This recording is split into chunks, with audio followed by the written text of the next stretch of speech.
नाज़रीन अस्सलाम वालेकुम। आप देख रहे हैं न्यूज़ फर्स्ट। मैं हूं मोहम्मद यासरुल्लाह शकील। सबसे पहले नजर डालते हैं सुर्खियों पर। दिल्ली असेंबली इंतखाबात के नतायज से कबल केजरीवाल ने पार्टी उम्मीदवारों को खरीदे जाने की पेशकश का किया दावा। आज तलब किया गया हंगामी इजलास।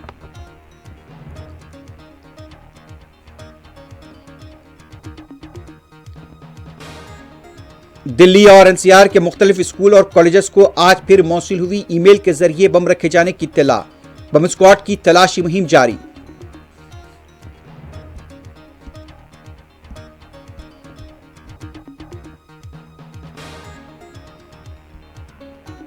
अमेरिका से वापस किए गए हिंदुस्तानी शहरियों ने एजेंट्स को भारी रकम देने का किया इंकशाफ। अमेरिकी इंतजामिया पर संजय राउत की बरहमी।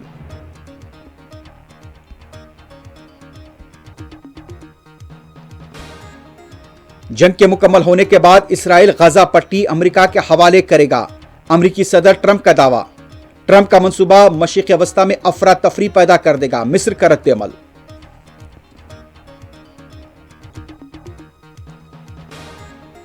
मगरबी किनारे में यहूदी फौज की बर्बरियत जारी। गजा के मलबे से मजीद लाशें दस्तयाब। इज्तिमाई तदफीन।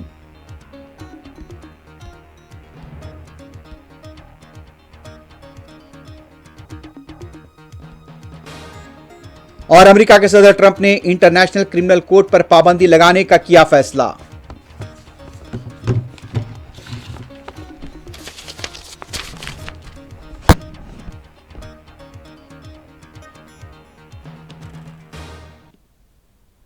सुर्खियां आपने देखी है। बढ़ते हैं खबरों की तफसील की तरफ। सबसे पहले बात करते हैं दिल्ली के साबिक वज़ीर आला और आप पार्टी के कन्वीनर अरविंद केजरीवाल की तरफ से यह दावा किया गया है कि उनके पार्टी के तकरीबन 15 उम्मीदवारों को पैसों की पेशकश की गई है। इस सिलसिले में अपने ट्विटर और एक्स अकाउंट पर केजरीवाल ने पोस्ट करते हुए लिखा कि उनके पार्टी के उम्मीदवारों को रकम की पेशकश की गई है। और इस तरह से चूंकि कल इंतखाबी नतायज जारी होने वाले हैं, उसी के तनाजुर में केजरीवाल का यह बयान सामने आया है। उसके साथ साथ आज इत्तला मिल रही है कि केजरीवाल ने सुबह 11:30 बजे पार्टी के लीडर्स और उम्मीदवारों का हंगामी इजलास तलब कर लिया है।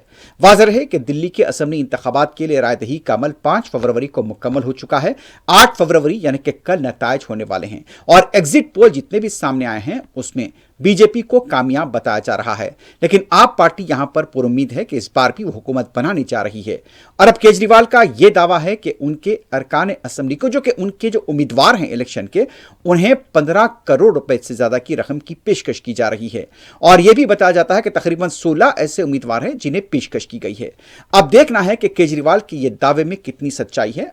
आपसे कुछ देर बाद हो सकता है कि बीजेपी के लोगों का रद्द-ए-अमल सामने आए, लेकिन फिलहाल अरविंद केजरीवाल की तरफ से इस बात का दावा किया गया है कि उनके उम्मीदवारों को खरीदने की पेशकश की जा रही है।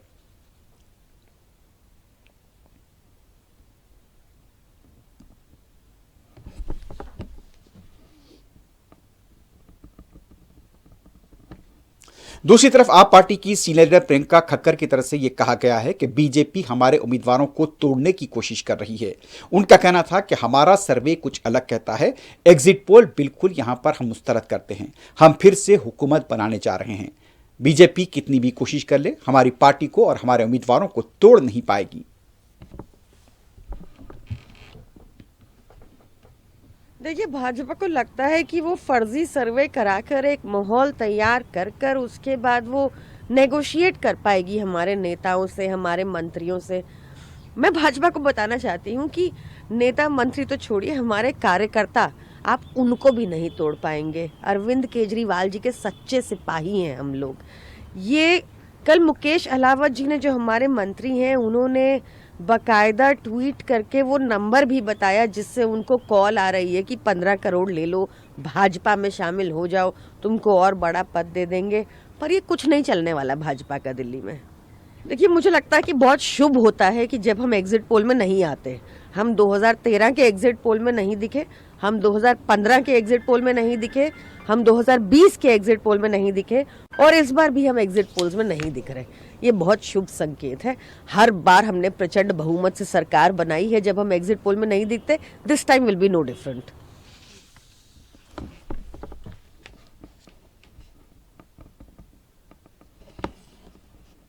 दिल्ली और एनसीआर के बाज स्कूल्स और कॉलेजेस को आज फिर ईमेल के जरिए बम रखे जाने की इत्तला मिली है। इसके साथ ही स्कूल में बम स्क्वाड को तलब कर लिया गया, तलाशी मुहिम अंजाम दी गई है, तलबा को घरों को भेज दिया गया है। जो इत्तलात मिल रही हैं कि कई ऐसे स्कूल्स थे जिनको ईमेल के जरिए ये इत्तला मौसूल हुई है। ये इत्तलात मिल रही है कि नोएडा के नदर स्कूल में भी यहाँ पर इत्तला मिली थी कि बम रखा गया है, और उसके साथ साथ दूसरे स्कूल से भी खबर मिल रही है कि मयूर विहार फेज 1 में भी इंटरनेशनल स्कूल को भी यहाँ पर बम रखे जाने की इत्तला मौसूल हुई थी। बम स्क्वाड को फौरी तलब कर लिया गया था। यही अभी तक ये इत्तला झूठी साबित हुई है, लेकिन बम स्क्वाड की तरफ से यहाँ पर तलाशी अंजाम दी गई है और जो सरपरस्त वहां पर बच्चों को लेकर आए थे उन बच्चों को वापस घर रवाना कर दिया गया है। अभी भी इन स्कूल्स के अंदर जहां कहीं भी इत्तलात मौसूल हुई हैं वहां पर बम स्क्वाड और पुलिस की तरफ से तलाशी मुहिम जारी है। स्कूल वाले तो कह रहे हैं स्कूल बंद है, ऑनलाइन क्लास चलेगी। कल कोई खबर ही नहीं पता चली। आज बच्चे को सुबह सुबह उठा के स्कूल लेके आया, पता चला स्कूल ही बंद है। तो और कुछ बताया क्या, कुछ खबर मिली है या पुलिस वुलिस अंदर है? अभी तक कुछ बताया नहीं। वैसे ये बम की अफवाह सी थोड़ी उसी चक्कर में लग रहा है मेरे को, तो जो भी हो।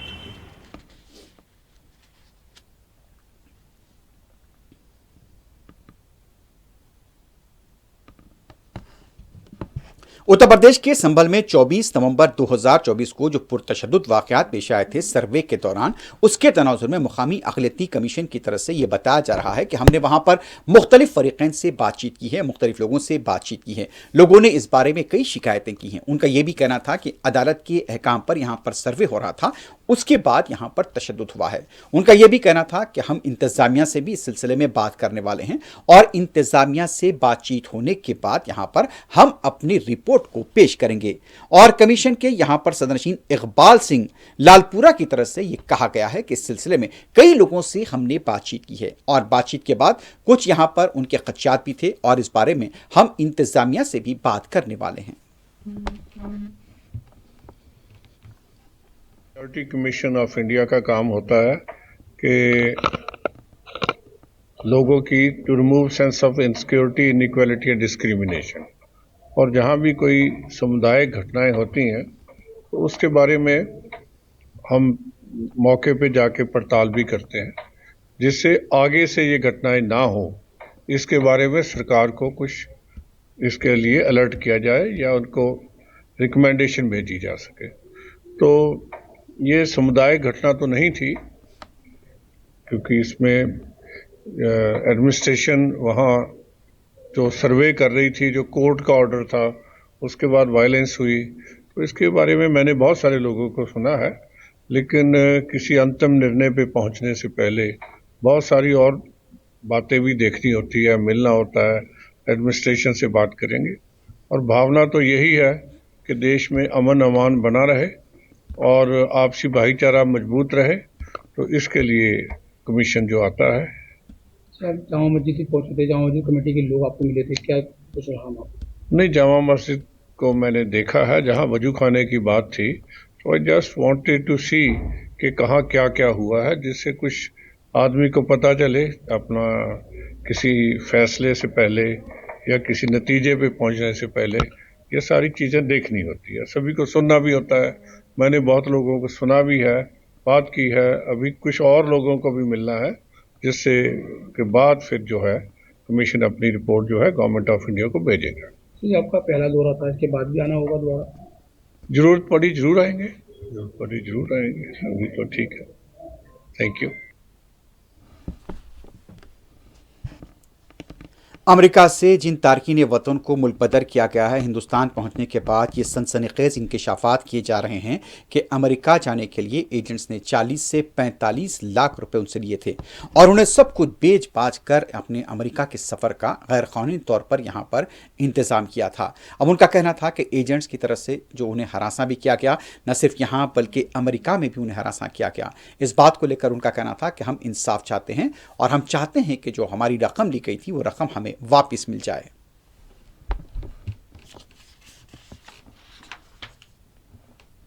ਭਾਜੀ ਕੀ ਨਾਮ ਹੈ ਜੀ? ਮੇਰਾ ਨਾਮ ਗੁਰਜਿੰਦਰ ਸਿੰਘ ਜੀ। ਜੋ ਬਾਹਰ ਗਏ ਨੇ ਕੀ ਲੱਗਦੇ ਨੇ? ਮੇਰੇ ਭਾਜੀ ਹੈ ਜੀ। ਕਦੋਂ ਗਏ ਸੀਗੇ ਬਾਹਰ ਜੀ? ਇਹ ਇਹਨਾਂ ਨੂੰ ਤਾਂ ਜੇ ਪਹੁੰਚਣ ਨੂੰ ਤਾਂ 7 ਦਿਨ ਹੀ ਹੋਏ, 7-8 ਦਿਨ ਹੀ ਹੋਏ ਜੀ। ਹਾਂਜੀ। ਹੁਣ ਕੀ ਪਤਾ ਲੱਗਾ ਜੀ ਤੁਹਾਨੂੰ?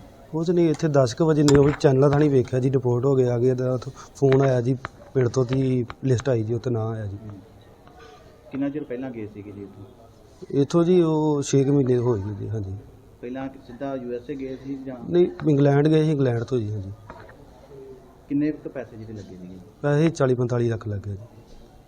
ਕਿਵੇਂ ਦੇਖਦੇ ਹੋ ਅਮਰੀਕਾ ਦੇ ਇਸ ਫੈਸਲੇ? ਬਹੁਤ ਮਾੜਾ ਜੀ। ਚਲੋ ਜਿੱਦਾਂ ਵੀ ਅਸੀਂ ਕਹਿੰਦੇ ਹਾਂ ਕਿ ਠੀਕ ਹੈ, ਜਿਹੜੇ ਇੱਥੇ ਪਹੁੰਚ ਗਏ ਆ ਉਹਨਾਂ ਦਾ ਚਲੋ ਕਰ ਦਿੰਦੇ, ਜਾਂ ਨਵਿਆਂ ਦੀ ਰੋਕ ਲੱਗ ਜਾਂਦੀ, ਇੰਡੀਆ ਤੋਂ ਰੋਕ ਲੱਗ ਜਾਂਦੀ ਜੀ। ਹੁਣ ਜਿਹੜੇ ਗਏ ਆ ਉਹਨਾਂ ਨੇ ਤਾਂ ਵੇਖੋ ਜੀ ਆਪਣਾ ਵੇਚ ਵੱਟ ਕੇ ਗਏ ਆ, ਹੁਣ ਤੋਂ ਉਹਨਾਂ ਦੇ ਇੱਥੇ ਆ ਵੀ ਗਏ ਤਾਂ ਉਹਨਾਂ ਦੇ ਮਤਲਬ ਕੁਝ ਨਹੀਂ ਬਣ ਸਕਦਾ। ਉਹਨਾਂ ਕੇ ਪੈਸੇ ਨਹੀਂ, ਵਿਆਜ ਨਹੀਂ ਦਿੱਤਾ ਜਾਣਾ ਜੀ ਉਹਨਾਂ ਨੂੰ, ਰਕਮ ਤਾਂ ਬੜੀ ਦੂਰ ਦੀ ਗੱਲ ਆ। ਗਰੀਬ ਪਰਿਵਾਰ ਦੇ ਨਾਲ ਸੰਬੰਧਿਤ ਨੇ? ਹਾਂਜੀ, ਗਰੀਬ ਪਰਿਵਾਰ ਦੇ ਚਲੋ ਜਿਹੜੇ ਜਾਂਦਾ ਜੀ, ਗਰੀਬ ਪਰਿਵਾਰ ਦਾ ਹੀ ਜਾਂਦਾ। ਉਦਾਂ ਜੇ ਚੰਗਾ ਹੋਵੇ ਫਿਰ ਜਾਵੇ ਕਿਉਂ ਜੀ। ਠੀਕ ਹੈ ਜੀ, ਆਪਣਾ ਪੈਲੀ ਬਣਾ ਵੇਚ ਕੇ ਗਏ ਜੀ। ਭਾਰਤ ਸਰਕਾਰ ਨੂੰ ਕੀ ਅਪੀਲ ਕਰਨਾ ਚਾਹੋਗੇ ਜਾਂ ਇਸ ਫੈਸਲੇ? ਭਾਰਤ ਸਰਕਾਰ ਨੂੰ ਤਾਂ ਇਹੋ ਅਪੀਲ ਕਰਦੇ ਹਾਂ ਜੀ, ਚਲੋ ਇਹਨਾਂ ਦਾ ਜੇ ਤਾਂ ਹੁਣ ਕਰਤਾ ਜੀ, ਤੁਸੀਂ ਥੋੜਾ ਜਿਹਾ ਸਾਥ ਦੇ ਦਿਓ, ਜਾਂ ਇਹਨਾਂ ਨੂੰ ਲੀਗਲ ਵੇ ਦੇ ਨਾਲ ਭੇਜਿਆ ਜਾਵੇ। ਹੋਰ ਇਹਨਾਂ ਤੋਂ ਕੀ ਕਰ ਸਕਦੇ ਜੀ ਵੱਧ ਤੋਂ ਵੱਧ। जिस तरह दूसरे लड़के क्योंकि यहाँ पर इसकी अपनी दुकान थी, ये एजेंट के चक्कर में आ गया। एजेंट बोले मैं तेरे को जल्दी पहुँचा दूँगा, और मेरे पे लड़के ने ज़्यादा प्रेशर पा दिया कि मैं जाना चाहता हूँ।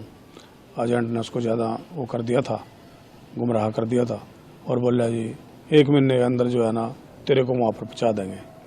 लेकिन 8-9 महीने जो है ना एजेंट ने ख़राब करे, और पैसे भी ज़्यादा लग गए हैं। 40-45 लाख रुपया लग गया है। और ये 19 तारीख को जो है USA बॉर्डर पार कराया था इसने, और तुरंत जल्दी पकड़ के उन्होंने जो है ना इसको अपने पास रखे 5-7 दिन, और फिर उसके बाद यहाँ वापस कर दिया। किस तरीके से, कौन से रास्ते से ये गया था? रास्ता तो यही सिलाडोर वगैरह यही रास्ता है, जो जंगलों वाला रास्ता है, जो नदी नाले जो भी हैं जिसे पता लग गया है, उसी रास्ते से गए हैं। कुल कितने महीनों में वहाँ? इसको 4-5 महीने तो इसने यहीं घुमा के रखा, 3-4 महीने, और 6 महीने लगे इसको आगे पहुँचने में। फिर ये दुबई से इधर घुमाता रहा ये एजेंट, और फिर जाके इसने जो है ना 3-4 महीने में जो है ना इसको वहाँ पर आगे पहुँचाया। इस दौरान उद्धव ठाकरे ग्रुप के तर्जुमान संजय राउत का यह कहना था कि हिंदुस्तान की सरजमीन पर भी अमेरिका से जो लोगों को लाया गया उन्हें हथकड़ियां पहनाई गई थी। उनका कहना था कि जो तैयारा अमेरिका का आया था उसे यहां से जाने ही नहीं देना चाहिए था और उनके खिलाफ केस दर्ज किया जाने था।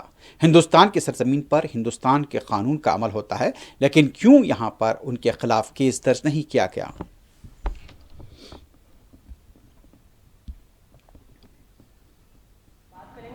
देखिए, जिस तरह से हमारे जो इलीगल इमिग्रेंट्स हैं वो अमेरिका के लिए है, लेकिन जब भारतीय सीमा में उनका प्रवेश हुआ, उनकी फ्लाइट का, तो हमारा कानून लागू होता है। तो हमारा कानून अगर लागू होता है तो हमारे लिए वो कोई गुनहगार अपराधी नहीं है। तो जब भारत की सीमा में प्रवेश हो गया तो उनके पैरों में और हाथ में जो जंजीर और बेड़ियां बांधी थी वो छोड़नी चाहिए थी, लेकिन हमारे जमीन पर उनका C-18 फ्लाइट उतरा, और उसी हालात में जंजीर और बेड़े के साथ हमारे जमीन पर उतारा गया। ये हमारा कानून का उल्लंघन है। क्या कर रहे हैं जयशंकर जी, क्या कर रहे हैं मोदी जी, क्या करते हैं अमित शाह जी? अमेरिका का विमान फिर उड़ने नहीं देना चाहिए था। अगर हमारे कानून का उल्लंघन किया है ये लोगों ने, तो अमृतसर से विमान को वापस फ्लाई नहीं करना देना चाहिए था, हिम्मत दिखानी चाहिए थी। दूसरी तरफ जो तारकीन वतन अमेरिका से रवाना किए गए थे वो कुछ गुजरात भी पहुंच गए हैं। अहमदाबाद एयरपोर्ट पर पहुंचे हैं, लेकिन वहां पर मीडिया के नुमाइंदों ने उनसे बात करने की कोशिश की, लेकिन वहां पर भी किसी ने उनसे बात नहीं की। जिस तरह से अमृतसर भी लाया गया था लोगों को, वहां पर भी एयरपोर्ट पर बात करने की इजाज़त नहीं दी गई थी। अहमदाबाद एयरपोर्ट पर भी ये लोग पहुंचे थे, लेकिन उन्हें मीडिया से कोई बातचीत नहीं हुई है।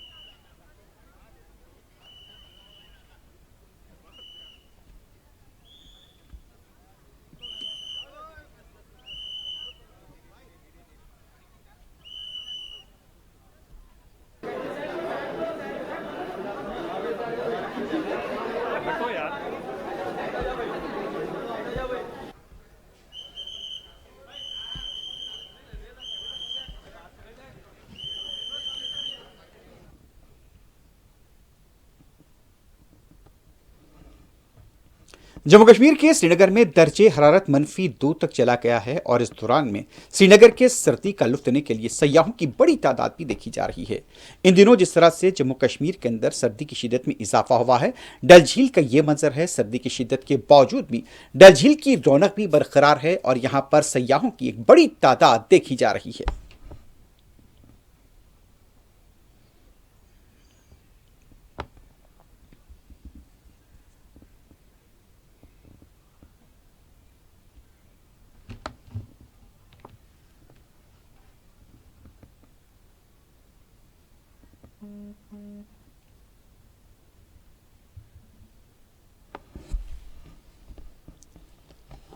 दूसरी तरफ जम्मू कश्मीर के डोडा में ताज़ा बर्फबारी भी है। बर्फबारी की वजह से दर्जे हरारत में यहाँ पर कमी देखी जा रही है। कश्मीर के तमाम इलाकों से ऐसी ही खबर मिल रही है। ये वादियाँ हैं डोडा की, यहाँ पर देखा जा सकता है कि यहाँ पर ताज़ा बर्फबारी के बाद किस तरह से पूरे इलाके में बर्फ़ की चादर तो ढकी हुई है और यहाँ पर सयाहों की भी एक बड़ी तादाद देखी जा रही है।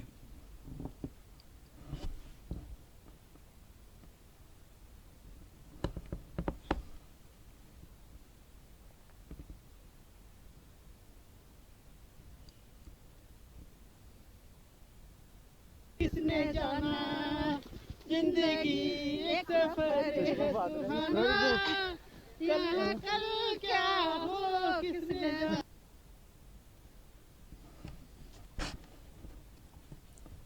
हैदराबाद के बालापुर में पुलिस ने इत्तला मिलते ही मुकाम वाक़या पहुंचकर खातून को खुदकुशी करने से बचा लिया। बताया जाता है कि बालापुर के देहात में ये इत्तला पुलिस को मिली थी 100 पर कि खातून खुदकुशी कर रही है और उसने कमरे में खुद को बंद कर लिया है। इत्तला मिलते ही पुलिस 5 मिनट के अंदर मुकाम वाक़या पहुंच गई और फिर वहां से खातून को दरवाज़ा तोड़कर बाहर निकाला गया और उससे बचा लिया गया। बाद में खातून की काउंसलिंग की गई है। इस सिलसिले में यह बताया जाता है कि पुलिस की तरफ से किए गए इस बरवक्त इक़दाम की वजह से यहाँ पर खातून की जान बच गई है। मुकामी पुलिस के हुक्काम की तरफ से 2 कांस्टेबल की सिताइश की गई है।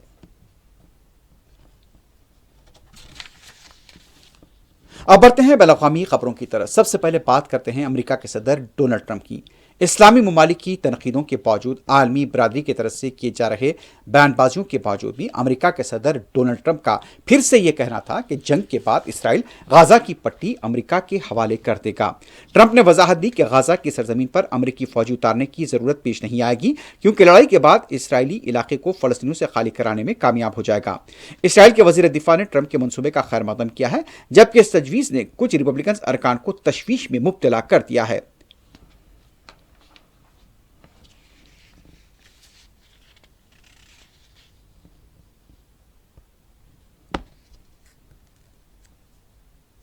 उधर मिस्र के सदर अल फतह सीसी और दूसरे मशरिक़ वस्ता के लीडर्स का यह कहना था कि ट्रंप का जो मंसूबा है और ख़ास तौर पर फ़लस्तीनियों को उनकी अराज़ी से जबरन बेदखल करना खित्ते के लिए एक नया मसला खड़ा कर देगा। उनका कहना था कि मशरिक़ वस्ता में अफरा तफरी का माहौल पैदा हो जाएगा और फिर एक नई लड़ाई का आगाज़ होगा।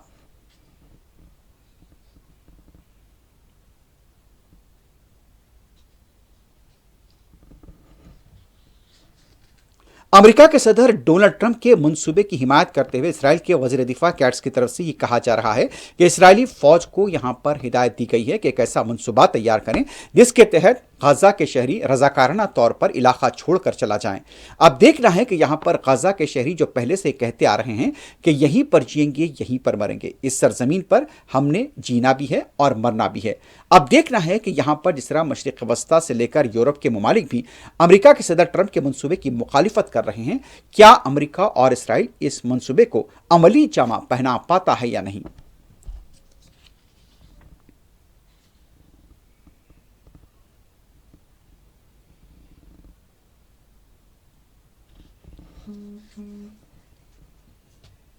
इस दौरान अमेरिका की मुस्लिम तंजीमों की तरफ से भी सदर ट्रंप की तरफ से किए गए मंसूबे को लेकर वहां पर तहफ़्फ़ुज़ात का इज़हार किया जा रहा है।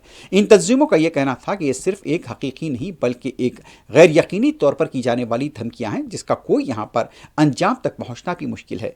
जिस तरह से इंतखाबात में ट्रंप मुसलमानों को लुभाने के लिए ऐलानात और वादे करते आ रहे थे, अब यही ट्रंप का कहना है कि वो गाजा पट्टी का कंट्रोल हासिल करना चाहते हैं।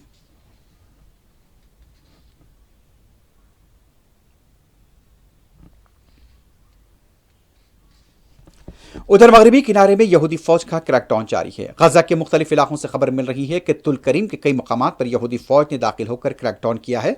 हेबलस और जिस तरह से नेबलस, हेब्रोन के इलाकों से भी खबर मिल रही है। कई मकामात पर इंफ्रास्ट्रक्चर यानी कि सड़कों को उखाड़े जाने की इत्तलात मिल रही हैं। हेलीकॉप्टर से भी कई मकामात पर यहां नजर रखी जा रही है।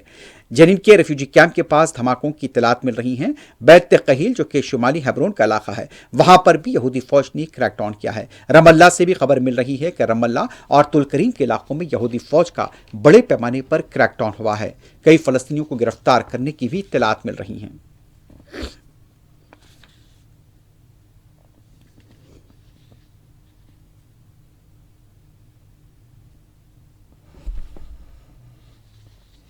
दूसरी तरफ गजा के कई इलाकों से अभी भी फलस्तीनियों की लाशें निकलने का सिलसिला जारी है। 15 माह से ज्यादा की लड़ाई के दौरान कई ऐसी इमारतें थीं जिसे अमेरिका ने और उसके साथियों के साथ इसराइल ने तबाह कर दिया था। और उस बमबारी के बाद जो देखा गया है कि मलबे के नीचे हजारों की तादाद में लाशों के दबे रहने की इत्तला मिली थी। और अब यह बताया गया है कि मुख्तलिफ मकामात से लाशें निकल रही हैं और हलाकतों की तादाद अब फलस्तीनी वजारत सेहत के मुताबिक 60,000 से तजावुज कर गई है। इज्तिमाई तौर पर इन लोगों की शोहदा की तदफीन का अमल अंजाम दिया गया है।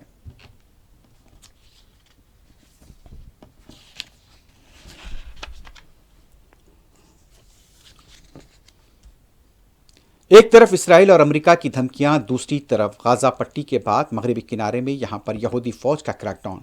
और अब दूसरी तरफ देखा गया है कि यहां पर गजा के कई ऐसे इलाके हैं जहां पर शदीद सर्द मौसम, बारिश की वजह से शहरियों की जिंदगी मुश्किल हो गई है। जो लोग यहाँ पर खैमों में मुकीम हैं उनके लिए तो और भी मुश्किलात का सामना है। कुछ लोग वापस अपने घरों को जा तो रहे हैं, लेकिन वहाँ पर उनके घर का कोई नामो निशान नहीं है, सिर्फ मलबा बिखरा पड़ा हुआ है। लोग यहाँ पर परेशान हैं, खैमे यहाँ पर उखड़ रहे हैं और खैमों से भी बताया जा रहा है कि यहाँ पर बारिश के दौरान कई मासूम बच्चे बीमार हो रहे हैं। सर्दी की शिद्दत है, शदीद बारिश हो रही है और उसके साथ साथ तेज हवाएं चल रही हैं। और इस दौरान में भी यहाँ के लोग इस हालात में कहीं जाना नहीं चाहते। तो अब अमेरिका के सदर डोनाल्ड ट्रंप का मंसूबा किस हद तक इनको यहां से निकाल पाता है। हालांकि ऐसे मौसम के बावजूद भी ये लोग अपनी सरजमीन को छोड़ने के लिए तैयार नहीं हैं।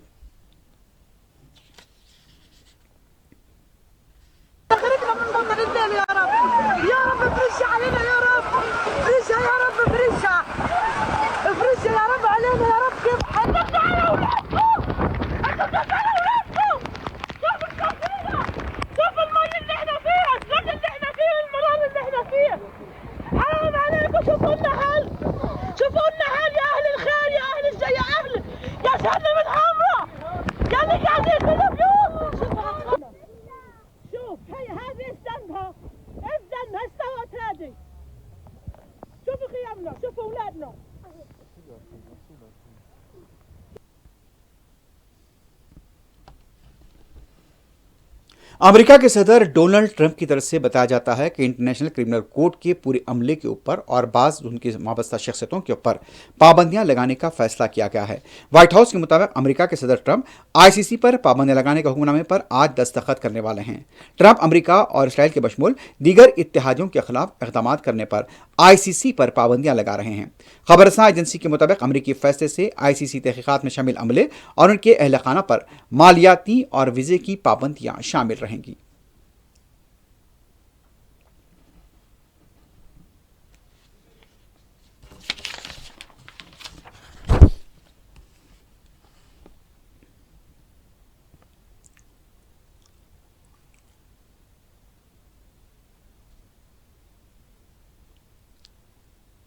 आखिर में सुर्खियों पर एक बार नजर डालते हैं।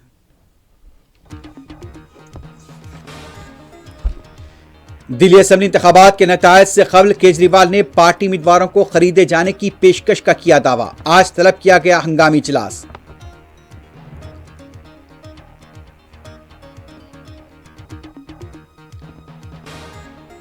दिल्ली और एनसीआर के मुख्तलिफ स्कूल और कॉलेजेस को आज फिर मौसूल हुई ईमेल के जरिए बम रखे जाने की इत्तला।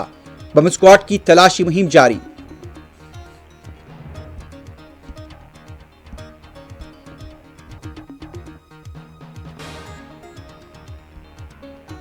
अमेरिका से वापस किए गए हिंदुस्तानी शहरियों ने एजेंट्स को भारी रकम देने का किया इंकशाफ। अमेरिकी इंतजामिया पर संजय राउत की बरहमी।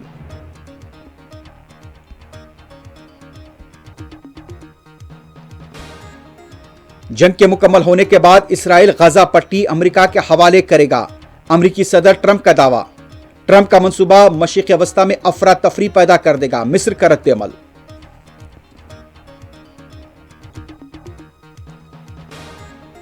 मगरबी किनारे में यहूदी फौज की बर्बरियत जारी, गजा के मलबे से मजीद लाशें दस्तयाब, इज्तिमाई तदफीन।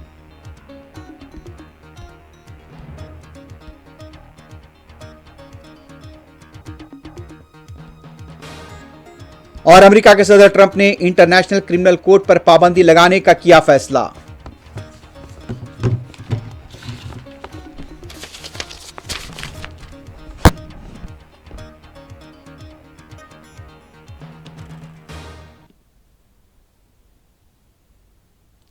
इसी के साथ ही न्यूज़ फर्स्ट अख्ताम को पहुंचती है। अल्लाह हाफ़िज़।